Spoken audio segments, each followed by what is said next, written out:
I actually already was really depressed during a lot of my pregnancy, like the last half of my pregnancy. Sorry guys, Sage is nursing in my carrier. What is this one, Sage? Oops. Sage was getting a little impatient in his lounger. I think these are just so darling. So I'm obsessed with these new shoes for Sage.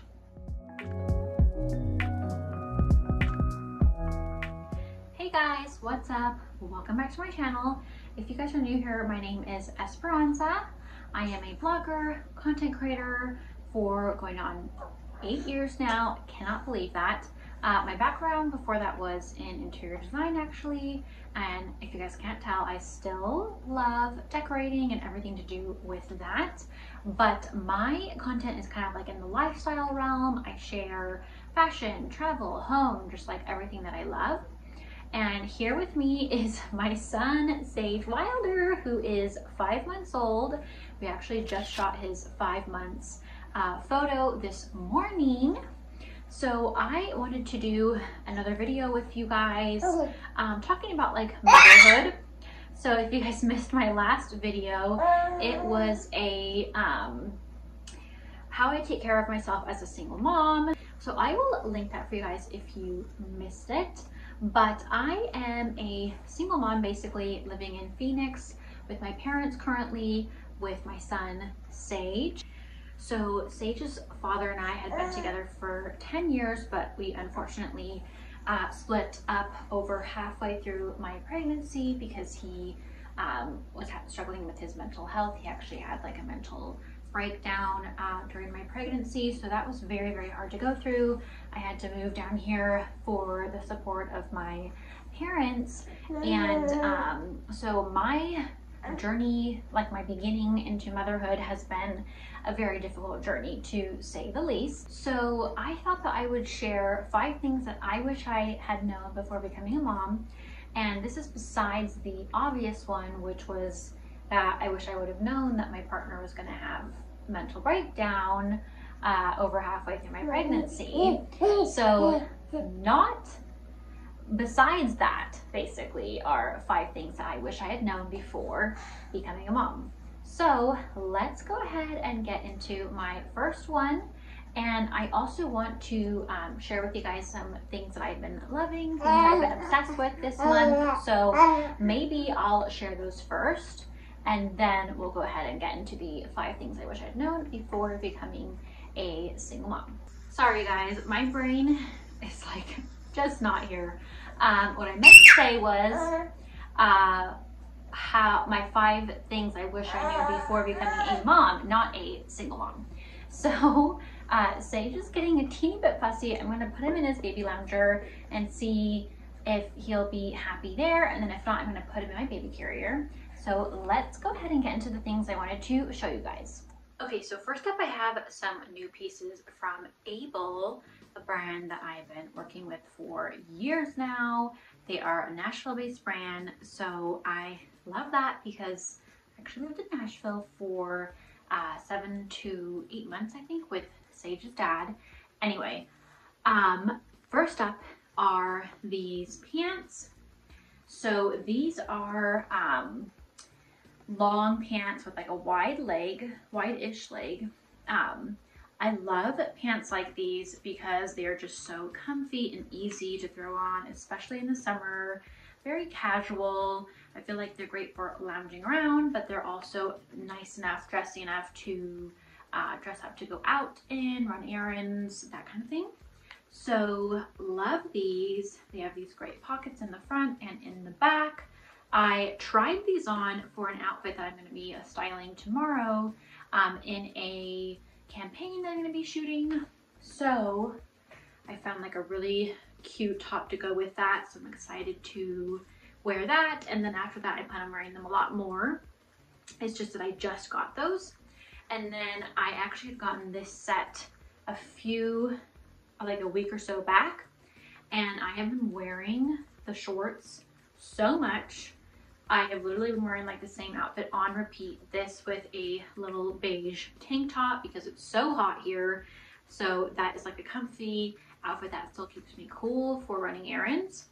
And then this is the sweater that goes with it.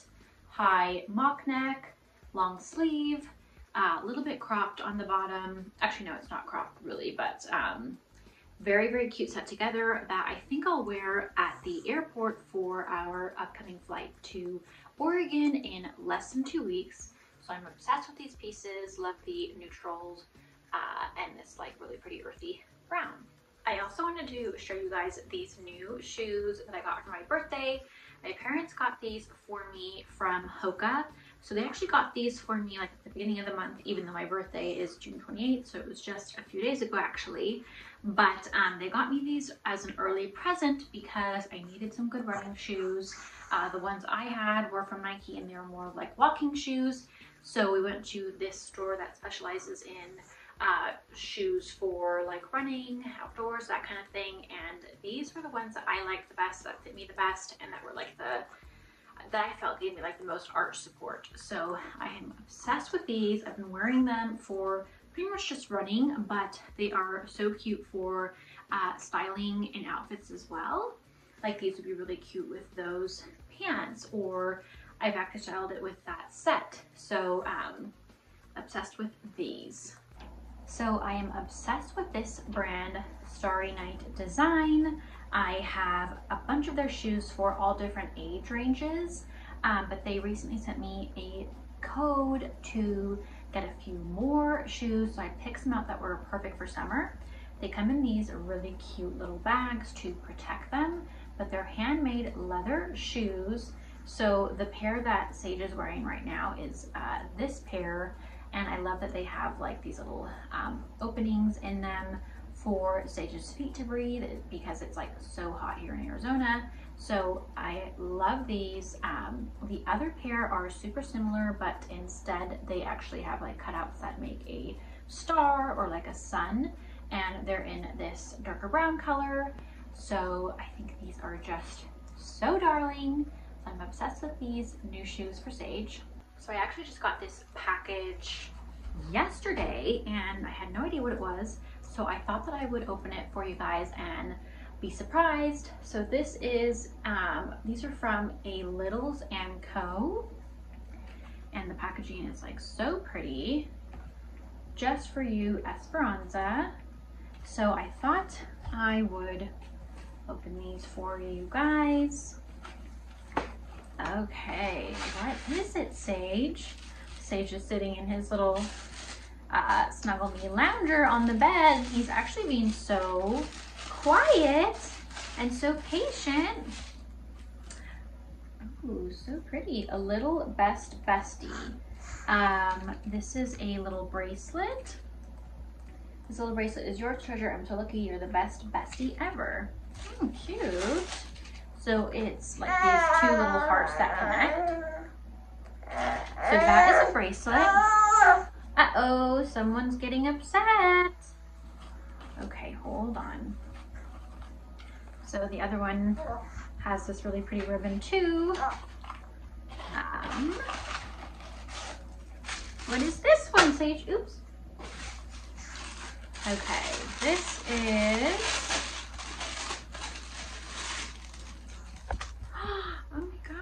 That's so cute. It's a little photo of Sage and I, of me feeding Sage in our glider over there. A little means a lot, a moment to be marked, a gift with meaning, a memory to be treasured. Love from your little one. Oh, so it has this pretty little red gem and then this gold heart. So those are so pretty. Oh my gosh. Sage was getting a little impatient in his lounger. So I just noticed that on the other side, there's this really cute photo of newborn Sage. So that is such a sweet and thoughtful gift. So I'm gonna definitely check out this brand because I had never heard of it. This was a really, really sweet surprise. Very thoughtful, huh, Sage? Says, just for you, love from your little one. Okay, so the first thing I wish I had known, this has more to do with giving birth. So I had basically spent most of my pregnancy reading books and researching, watching YouTube videos on how to have a vaginal birth. That's what I was hoping to have. And I actually ended up having to have a C-section. So I feel like all of that preparation. Sorry guys, Sage is nursing in my carrier. So what I was trying to say was that I just spent so much time researching that, and it kind of ended up being for nothing because I ended up having to have a C-section. And so basically, like, that is something that is not in your control. Like, the way that you end up giving birth is not 100% in your control, but what is in your control is preparing for how you're going to take care of a newborn baby. So I really wish I had spent more time researching and learning about that, because I thought that a lot of it was just kind of like going to be instincts, and it was, but there were so many things that I just did not know about. So for example, I didn't know that, like, during the newborn phase, newborns are they're easily overstimulated, so they kind of like won't make eye contact with you a lot of the time. Their eyes are like crossing, and like with Sage, he was such a serious newborn, so there were times where I thought, like, you know, what's going on? Is he like despondent or something? Like, he won't look at me? Does he even love me? It feels like super weird. It's just kind of like off, because you expect to have this like connection, which is there, but not necessarily in the way that you might think it would be, just because they are so like overstimulated when they're that age. And so for them, like, it's easier to just look away, or like making eye contact is kind of like hard for them. And, you know, it's just something that I didn't really hear about much before having a baby. So it was just a little off-putting. I also didn't know that there was like a baby acne stage around 3 to 4 weeks, which luckily for me, I do have a few friends who have had babies before me. So they kind of let me know about little things here and there along the way, but that's something that I didn't really know about prior. I also feel like I didn't really know or understand that in the first like 6 weeks, newborns can't really keep like a sleep schedule. So there isn't like really a sleep schedule. They're kind of just like, it's just like a constant cycle of sleeping, feeding, little bit of wake windows here and there. And I didn't really know that, so I was very unprepared for that as well. I basically would just like contact nap with him, and I don't really get like a maternity leave since I am self-employed, so it was very hard juggling that. So as soon as I learned about having a sleep schedule, and as soon as Sage was old enough for one, that really has helped so much, because even up until like I'd say a month and a half ago, I still didn't really know about when or how to create like a sleep schedule for them. So Sage was basically taking all of his naps in my baby carrier, which was fine, but I definitely don't think he was really getting like enough daytime sleep, etc., like nighttime sleep. So now that I know about how important it is for them to get enough sleep during the day and go to bed at a certain time and have enough nighttime sleep, now that I know that, I feel like things have just been so much easier. I'm able to get some work done when he is napping. So I wish I had also known about that before becoming a mom. I also wish that I would have researched more about postpartum.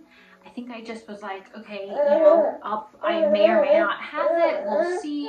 But I actually already was really depressed during a lot of my pregnancy, like the last half of my pregnancy, because of the situation with Sage's dad. So that was already like a heartbreaking, very depressing situation that I was in for the last half of my pregnancy. So I think I just knew that I was gonna be depressed no matter what, because that was already so depressing, and it made it very hard for me to be excited about the baby arriving. Like, of course I was excited, but I was also nervous and like a little bit dreading taking care of a baby by myself. So I think that's what made it to where I needed to have a C-section, because I did not have enough dopamine and like good hormones in my body, which is what you need to go into labor naturally. So I was having like no contractions, no dilation. We tried to do everything to like induce labor, but it ended up in a C-section. And so that made the postpartum baby blues so much worse, because that ended up being so much trauma for me, like the trauma of being dumped while I was pregnant, the trauma of ending up having to be a C-section, which I was always afraid of. I was always afraid of birth in general, Sage being in the NICU. So all those things made my postpartum baby blues depression like so much worse. And I wish I would have maybe done a little bit more research or prepared for that a little bit more, because like the rush of feelings that you get is so overwhelming, so much harder without a partner, and so much harder when I'm like recovering from a C-section. So that was very, very tough, I'd say, for like the first month. Luckily, my friend gave me something that helped a little bit, which was the progesterone cream. But I wish I had just done a little bit more research on how hard postpartum can be, how to deal with it, that kind of thing. Instead, I kind of just like pushed through. But I would say that would be a really good tip, is just to like prepare yourself a little bit more on ways to help yourself during that time. Another thing I wish I would have known a little bit more about is how quickly things can change. Like, you think that you have things down, and then all of a sudden your baby's changing. Like, for example, with the baby carrier, I just took Sage out of it because he has not really liked being in his baby carrier so much anymore like he used to before, and I was able to get so much work done, but now he doesn't really like to be in them as much. So he doesn't mind being in them if we're like moving around, but I think it's just like really, really hot right now too. So we just make each other too hot in the carriers. Here in Arizona, it's just, the weather's crazy, and my parents keep our house really hot, so it makes it a little bit hard to baby wear comfortably. But another example would be, we had like a really great thing going where he was finally only waking up like once in the night. And I feel like this was at the end of 2 months and into 3 months. And then all of a sudden he kind of went through like a sleep regression around 4 months. So just when I thought that I had it down, like, oh my gosh, we are so lucky that he is only waking up once in the night, all of a sudden it turned back into like 4 to 5 wake ups in the night. And we're still trying to kind of figure out a good groove there. But I just didn't really realize how quickly things can change. Things that they liked before, Sage doesn't like anymore. Like things that like Sage liked before, he doesn't like anymore. Things that worked before aren't necessarily working now, and it just kind of changes month by month. So that is something that I wasn't really thinking about or expecting either. So just keep that in mind and try not to get too frustrated. And I basically just kind of like try to go with the flow. That would be my advice, but prepare yourself for that as well. So another thing I wish I would have known a little bit more about is just how exhausting and tiring breastfeeding can be. And I don't say that to discourage anyone, because I absolutely love breastfeeding. That is something I've always wanted to do. It was very, very important to me. But I just did not know how depleting it is for the mother. I am like tired all the time, and it can just be so draining and wearing on you. So something very important is making sure that you're getting enough protein, that you're, they say to eat like 500 extra calories, but really you need to make sure that those are not just like foods that aren't going to sustain you. Like they really need to be like nourishing, protein filled foods that you're eating to get that extra amount of calories. So I just wish I would have known a little bit more how it felt. And I guess for a while I thought like, oh, this is just because of my C-section recovery. Like, oh, this is just, you know, from having postpartum. But now that I'm 5 months postpartum, I'm realizing that it really is from the breastfeeding that I am so exhausted. So I try to eat healthy snacks, and I try to take a nap with Sage every day. Lately I've been a little bit busy because we're going on a trip, so I have like so much work I'm trying to get done, so I have not been taking the daily naps that I should, but I really do need to prioritize that because I want to be able to keep going for as long as I can with breastfeeding, but in order to do that I have to take care of myself. So I wish I had just known this beforehand, and like I said, I think it's so special and so precious, so I love doing it. I want to do it as long as I can, and I don't want to discourage anyone from breastfeeding. It's just that I did not know the reality of how challenging it can be on the mom. Okay guys, I gotta wrap this up because Sage needs to go down for a nap, but I hope that you guys found this video interesting. I know that those 5 things might be a little bit more unique for my situation because of my situation, but I do think overall that most moms would be able to relate to that, or it might be helpful for newer expecting moms. So hopefully you guys enjoyed this video, found my personal perspective interesting, and if you guys liked it, please give it a thumbs up. If you guys are not subscribed, please be sure to subscribe to my channel, and also check out my socials and my blog at The Urban Darling and theurbandarling.com, and I will see you guys in my next video. Bye, Sage. Bye. Can you say bye, Sage? Ah, sweet boy. Okay, bye guys.